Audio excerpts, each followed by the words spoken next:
Hello, everyone. This is Varsha, and you are watching this series of success stories brought to you by Indian Achievers Forum.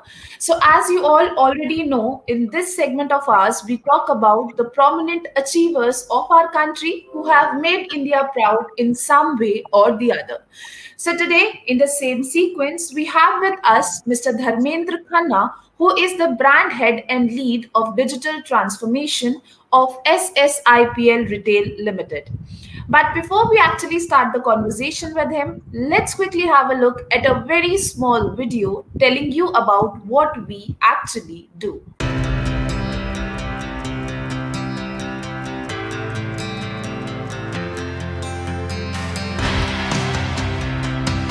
Indian Achievers Forum is driven by a full-fledged advisory board. The board consists of experienced personalities who have excelled in their respective careers. Together, the forum organizes conferences, events, workshops, exhibitions, trade shows, and B2B initiatives in India as well as abroad. Where there is passion, there is achievement. And where there is achievement, there is Indian Achievers Forum.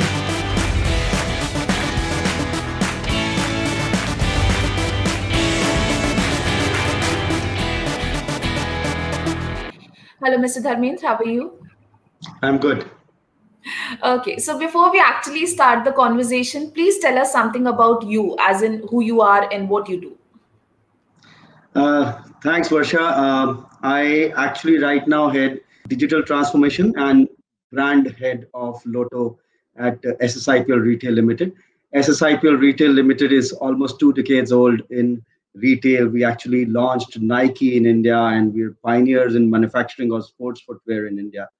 We also have around 300 stores in retail and very large retail footprint across India of multiple formats. We have a brand called Sports Station, which is an MBO, multi-brand outlets of sports brand in India. And Lotto is our licensee brand in India, and we have around 50 stores right now for Lotto Sports in India. Besides this, we also have Nike and Levi's in retail footprint. As per me, I am 2 decades. I have a 2 decades experience in retail and online, and I've been in multiple startups and established retail companies. I incubated and started a company called Carvi E-commerce in my last stint. Before that, I had my work experience with Carvi, Shopclues, Reliance Agio, and fashionandyo.com. Before that, I have also headed a sports brand called Umbro in India. I am a Bangalore alumni and a certified blockchain expert, and that's about. All right. So, Mr. Dharmendra, I'm very keen to know that how did you actually, land up to the idea of, choosing this particular field as your profession? Retail is in my blood. My grandfather used to have a retail mall in Lahore before partition. When he moved back to India, he started with a very small flea market shop in Central Vista of Delhi, which then became a retail store. Then he expanded to multiple stores. In my summer vacation in my childhood, I used to spend time in my father's retail shop. So retail was any which way I had to do retail because it was my family business. But I wanted to experiment and I wanted to have some technical learning. So I did GMT in 2000, 2 years after I started joined my father business. And then I did internship. Then I joined some companies. Then I joined brands. Then I joined e-commerce companies. And I have never looked back in joining my father's own business. He still runs his own business. He's 82 years old right now, but he still runs his own business. So retail was there in my genes. That's it. Amazing, sir. All right. So, moving ahead, life is not a bed of roses for any one of us. So, I'm sure you must have also faced some sort of challenges in your professional journey. So, tell us a bit about those challenges, please. See, challenges is there are multiple challenges. One, retail traditionally has been it has been a very traditional form of business. It's been very brick and mortar, non-tech driven. in last 2 years, the technological interventions has started coming. That was the biggest challenge I used to face when I used to do business with my father, or I started doing, professionally working in retail organization. That's where I thought, why can't we do something more in retail? Uh, and that's where I started learning about new technologies. I started implementing new technologies in my organization wherever I work, and that's from where the you know the new initiatives that I started taking. It may have started somewhere around fashionnew.com. It was first digital retail company, or an online retail company, which I joined, where I took a lot of initiative for my business or my categories, which I used to handle. I added personalization, customized shopping guides, and a lot of initiatives so that my business, my categories do well. Then in Home Shop 18, we started India's first digital scan and shop. It was established in T3 Delhi Airport, where you can just scan a QR code, and the product lands in your phone, and you can complete the transaction. The challenge there was, people used to tell us QR code is dead, it's not adopted in US. You see QR code everywhere, there is QR code adopted now. But back in 2012-13, we were told QR code is dead. The other challenge was, we were a little ahead of time. Internet was slow, smartphone devices were expensive, or not highly adopted. So although despite being in a location which is right next to the Surya Namaskar, everyone would have seen in that in 2023, that digital shopping wall used to have such a high footfall, the transactions were very low. People were talking about it in media, the actual conversions were very low. So those challenges were there, and those challenges will keep on coming ahead of time. I will only say, keep doing experiment, keep doing what your heart believes, what your business needs, and keep moving on with your business, and keep doing whatever it suits the business most. In subsequent year, I've done a lot of new initiative adoptions, and face challenges. I'll give you a very good instance. In Fashion New, we were very early in e-commerce. In 2010, when I used to go with and discuss the e-commerce opportunity with large brand, they used to say, wow, look, you will do a 3-day sale and you promise such a great volume. We have our own website, we do 2, 3, 5 pieces a month or a day. But then when sales started coming, everyone said, I think e-com in India has arrived. And you had to convince people, to convince internally, externally, about your new initiative. And once you prove yourself and people start believing you, now all the businesses I have interacted or made them online back in 2012, they are still in touch. We interact in good times, bad times, COVID times. We keep in touch and discuss what's happening in the industry and how we can help each other in technologically or any other challenges that we're facing. So now the network is helping each other. The situation right now is very different from what it was 2 decades back. Now there are a lot of groups, there are a lot of technologies, there are a lot of support system within Indian startup industry, which is helping each other grow, sustain, learn. Even if you're failing, they appreciate it. Failures is not a problem. You can try, you can fail, and you can move on and prove to the next initiative that you might have thought of. Absolutely, Mr. Dharmesh. When the intentions are right, everything goes like in a good way itself. All right. So moving ahead, tell us a bit more about the product and services that your organization is offering to its customers. See, SSIPL, I did join 2 years back. It is a very large retail footprint organization. In last 2 years, we've done a lot of digital initiatives. I would have shared my last presentation as well. This e-commerce was almost negligible. We're right now doing almost 12 to 14% of our overall sales through digital means only.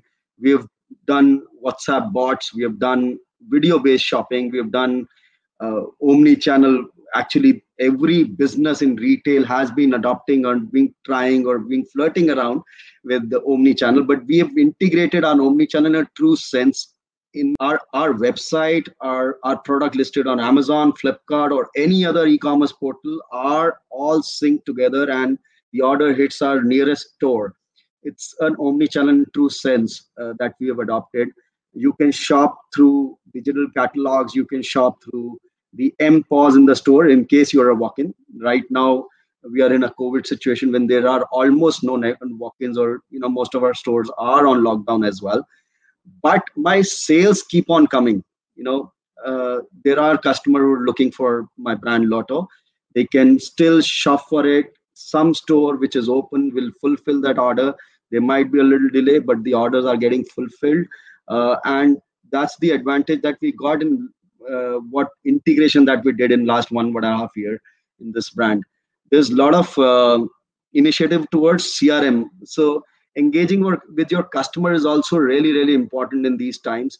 But what we actually did, every brand does some segmentation. They keep on reaching out to customers through SMS or WhatsApp or through emailers. What we did is a way ahead of the CRM. We actually connect to our customers on their social medias. We did a survey.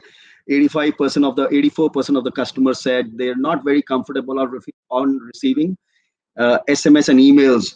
That's a little spammy for them. But 74% of the same customers said we're very comfortable if you send us customized offer on our birthdays, anniversary, or some special offers, new launches, and they're ready to share their personal data also. So we did very personalization on our CRM, and the offer is not intruding or spamming their private spaces. You are on social media, you will be able to see, and you are my customer. You have engaged with me. I have a segmentation for you. You will see a very subtle campaign, promotion, offer, personalized for you on your social media itself without intruding or your email inbox or SMS inbox. So those are the digital advances or integrations or transformation that we did in SSIPL. Amazing, Mr. Dharmendra. Okay, so now everyone do plans for their future. So, what is your roadmap to future? Tell us a bit about that, please. See, our future is very clear. We are right now 50 stores in Lotto Sports in India for SSIPL. We are going to have 200 store, 100 in this year, whether it's COVID, no COVID. We have our plan set. We have our franchisee network set. We have our stores identified. We have our merchandise planning all put together. There might be a delay of a month or so because of the situation right now in the country. But we are on set. We are expanding our retail physical footprint, more so because all our stores are also integrated on digital platforms. We are able to sell merchandise even before the shutter of the store is open. So every morning when you open a store, you tend to wait for a customer and you see there's some transaction happen. In Lotto, you actually have some transaction on even if the store is closed. The customer is shopping online 24/7, and we keep on getting some orders. The moment the store manager opens the store, the first thing he does is process the online orders. So our retail expansion footprint is very strong. We have a very strong partnership with our e-commerce marketplace partners. We are working together with them very strongly to make sure the sales from the retail store, because the collection which we showcase on retail and collection which we sell to our online partners is different. But we integrate everything so that the customer gets the best product in all the channels that they're searching Lotto Sports for. So our future mission, vision, and expansion plan is all set, and our franchisees are very happy till now. We've been working with quite a few franchises which are only expanding with us, and making sure the growth journey of Lotto is the growth of both franchisee partner and SSIPL together. One of our key partner is a female entrepreneur, which is very confident, and she's also working together to make the success of Lotto retail journey growth, together. with us. And I wish you all the very best for all these plans of yours, Dharmendra. All Thank right. you. So, the gone year 2020 and also the current year is making us realize the importance of becoming Atmanirbhar. So, what are your thoughts and views on this self-reliant India concept, and how is your organization working towards? See, we basically sell international brands, and that's the beauty. These international brands are mostly manufactured in India. You also tend to get global technologies, global expertise on designs and all, but you get the Indianized prices. So my product, which my brand Lotto Sports is a global brand, Italian brand. The technologies are from Italy. The collection, design, everything is from Italy. We've been, our product, our brand is used by tennis stars. It's been, supported by Martina Navratilova, Federer, right now with Sumit Nagal, and a lot of tennis and sports stars has been using a lot of sports. By using that brand, international brand, you also tend to get a Indianized price, so very local production. That's Atmanirbhar any which ways, but very local price point also. So you get an international brand at a very Indian price, very pocket friendly price. We actually make product very pocket friendly for the Bharat of India, which is the real India where the masses live. So our prices of footwear would be around 2,000 rupees, and our prices of apparel is 700-800 to maximum 900 rupees for a t-shirt. And on an average, we sell around 1,000 rupees for an apparel and 2,000 rupees for footwear. That's the price every real customer across the India has been looking for buying a footwear or apparel. And now they're getting an international brand, which best of Italian technologies or global technologies. And that is something which everyone feels like buying, of course. Okay.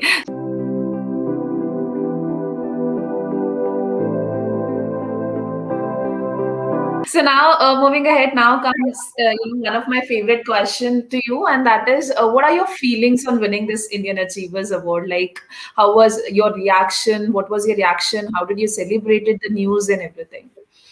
Yeah, so the reaction was fabulous. It was actually a team effort. I've been working with some great people, great organization, and great teams. I've been lucky to get mentors in my current organization and my previous organization. The best part is my boss in my current organization. I know him from last 12 years. He's been my mentor and boss in a previous organization as well. So I've been lucky. I've been thanking them. I've been thanking all my friends, family members, and mentors. But there's a lot of efforts of my team which has gone to make my success, being part of success. So I owe everything to my team in current organization and my previous organization, which has helped me move up the ladder in the corporate world. And I once again congratulate you on the achievement, sir. Okay, so Thank you. now as we have talked a lot about your professional role, tell us a bit about the social activities too that you're involved in. See, I'm not involved with certain NGOs and social activities earlier, but this time is a really, really tough time. The previous lockdown was much easier. Doing some social activities were limited to helping migrants and someone with food, someone with some help. Right now, it's really, really tough. I've been trying to do in whatever means possible in helping people in my circle, in the networks and NGOs I follow. I've been part of an NGO who has also set up a COVID care center in Delhi. Last few weeks, a lot of time and energy has been spent on making that, sustain that operations of that organization. Now the entire focus in getting the vaccination scale up in the same centers for 18 plus years of people. We've achieved 10,000 vaccines in day before yesterday in one of our centers. So right now the focus is on the current situation is focusing on in these kind of social activities. But otherwise, I love to mentor or support new businesses, especially in retail and e-commerce. I am part of mentor and speaker at NSRCL and IIM Bangalore, another IIM community as well, where I speak and mentor and help startups learn, grow, incubate on the e-commerce and retail world. All right. So, before concluding our lovely session, what message you would like to give to our younger generation to become successful in their career? See, for the young entrepreneurs, young professionals, what I will say is, follow your heart. There are no playbooks. What has happened in the past is probably a learning for you, or you can use as a learning benchmark. The world keep on changing really, really fast. Keep adding learnings to your profile. And my belief is सीखना बंद तो जीतना बंद. So at my age, I do one learning certificate learning course or an actual learning course every year, probably once in 6 months as well, many of times. And I keep adapting to the new technologies, new learnings, new things that are happening in the world. That's beyond social media learnings. Your WhatsApp university won't going to help. The actual learnings are happening in Udemy, there's Coursera, there's EDX, a lot of courses happening. Keep getting yourself upgraded. Also, keep talking to your mentors, your team, and your network on what's happening. They're the real, they're the real database. They're the real, people who will be giving you guidance, advice on their personal experience beyond the books. Any books or any course can also give. So I would also only say, stay alert in terms of what you're doing. Stay connected with your network team and mentors, and stay updated on your career goals, upgrading on your skills and career goals. Very rightly said, sir. It's really important for everyone to upgrade themselves regularly. All right. So thank you so very much for being with us today. It was pleasure talking to you, and I wish you all the very best for all your future projects too. And may you continue to rise and shine the way you are doing. Thank you so much for being with Thank you, us. Varsha. Thanks a lot. Thanks, India Achiever Forum, for awarding me this. I'm really grateful. I'm really honored, and it gives me more and more confidence to work harder to make sure the industry and people around me keeps benefiting out of this learnings.